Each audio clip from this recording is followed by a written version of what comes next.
Okay, so we're still in the Meet tab here. We want to talk about these controls here. So our rooms are set up, our rooms are open. This is the main room behind me. That's the only downside to opening it the way I did.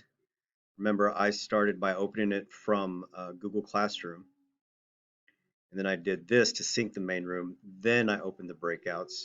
I have tile in my settings, and so it kept my main room up here, and the other ones are tiles back here.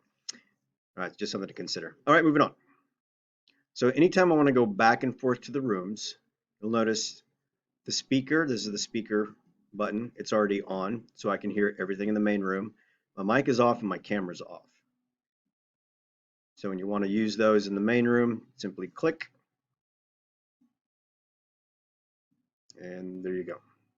I'm using the camera right now to record, so it's not going to be visible up here. So I've talked to the kids, I sent them off to a room. I need to go check on them. You just simply click the arrow, or you can really just slide this. Mr. Hudek calls this the slider. The controls are the same. Whatever you last set it to, that's what's going to happen in that room. However, when you go to the next one, it mutes and turns everything off so you don't have to. So as you go from room to room, you don't have to worry about toggling these things off and on. Very convenient. This is a great feature to this extension and why I think it's like the best one. So this one right here, you can broadcast to all of the breakout rooms at once. With your mic here, if you click on that, so everything is showing up in both rooms. Minimize this real quick. Try to minimize it. There we go. So you can see my voice is being broadcast to all the rooms. If my camera was available, I'm recording, so it's not going to be.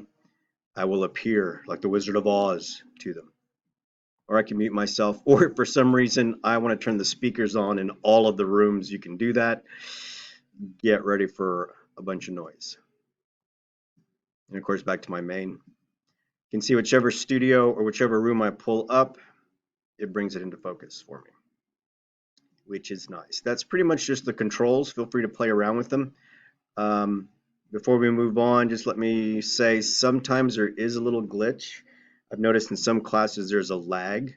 So if I came into the room with my mic off for whatever reason, and then I want to turn it back on, if I click it, my mic doesn't turn on, immediately. There's some lag. I got to wait a couple of seconds, then it turns on. If it's not quick enough for you, what's helped me is I simply just click and unclick it again. For some reason that wakes it up and then I get my mic back immediate. So just keep that in mind. All right, those are the controls. Again, to minimize everything else, click on this arrow up.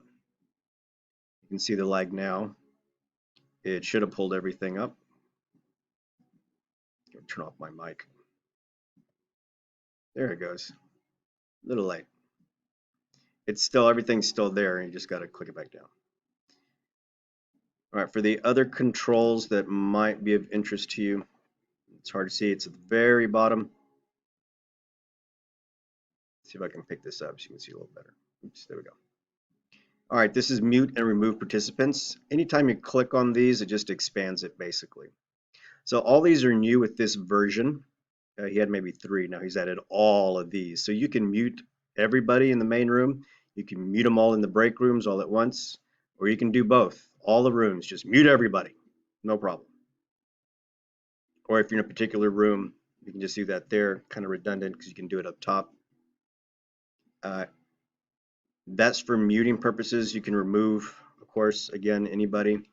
I'd be careful about removing people. There is some bug or glitch in Google Classroom. If you do that, class is still going on, that student may not be able to return, and you might have to do something to get them back in the room for the next session, if that makes sense. I haven't tested it, but that's what could happen. All right, that's pretty much all for the controls. The best thing to do is to get this fired up and start experimenting with it. Just some other things that I had to overcome. Because I have the main window in the very back, I catch myself not using the slider to get back to it because I'm in a hurry, so I'll just click here just to get to it quickly. But if I do it that way, it didn't get a chance to sync and it throws all of these controls off. So try to get in the habit of using that to get back from room to room, just like that. All right. Next up, we'll talk about how I'm using this to link directly to my Google Classroom and the whole point of why I showed you the process that I used to do